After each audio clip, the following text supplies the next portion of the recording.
Gojo is an extremely important character in Jujutsu Kaisen. In fact, it wouldn't be a stretch to say that he is arguably the most popular character in the entire story that fans latch themselves onto because of his incredible charisma and his overpowered abilities. Gojo was, undoubtedly, one of the very best characters not just in JJK, but in current anime and manga in general.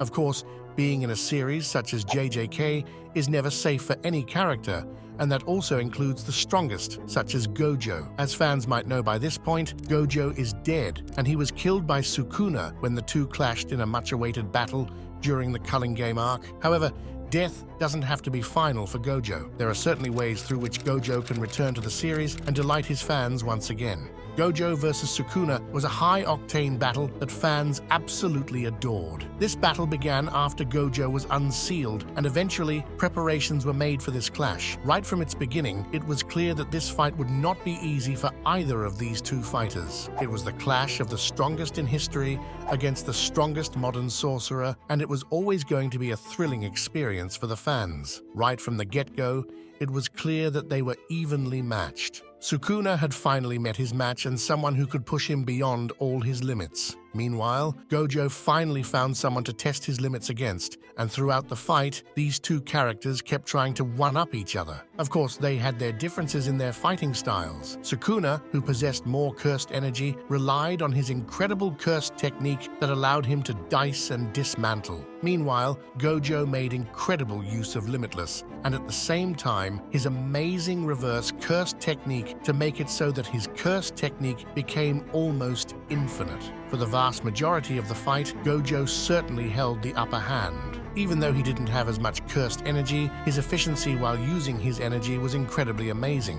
which made it so that even Sukuna couldn't compare. Gojo was absolutely brilliant while fighting against Sukuna, and he certainly got the upper hand on many occasions. In fact, Gojo landed many deadly blows on Sukuna, and the latter had to rely on the usage of the 10 Shadows technique to put up an even fight. Had he been without this technique, it would have been even more difficult for Sukuna to combat Gojo. Not only was Megumi being used as a hostage against Gojo, but at the same time, techniques such as Maharaga or other Chimera techniques that Sukuna used against him ended up being too difficult to deal with in battle. They certainly took a lot out of Gojo, and this is the strategy that Sukuna used to whittle him down. However, the biggest reason why Gojo ended up dying was because the Divine General, Maharaga, ended up giving Sukuna the blueprint to overcome the infinity that was coating Gojo. It was only by watching Maharaga that Sukuna was able to win. Eventually, he launched a powerful slash towards Gojo that could cut the entire world. The target for the slash was not Gojo,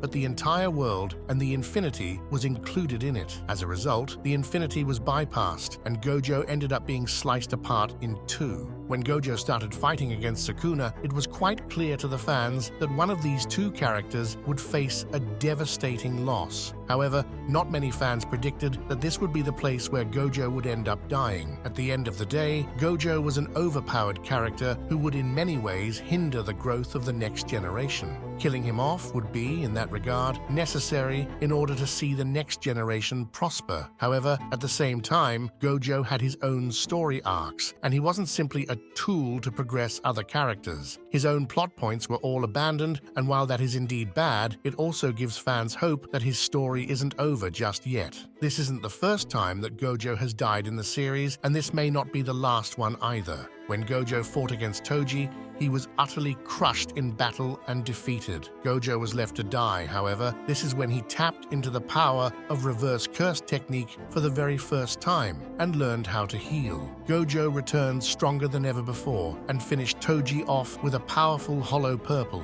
If Gojo has returned once, he can certainly return again, and fans are betting on that to happen. There is absolutely no certainty that Gojo will return from the dead. However, that said, a character such as Gojo can certainly return. When Gojo died, he had two possibilities in front of him: going north and clinging to the version of himself and staying with everyone else that he knew who had died, or going south and seeking out a new version of himself.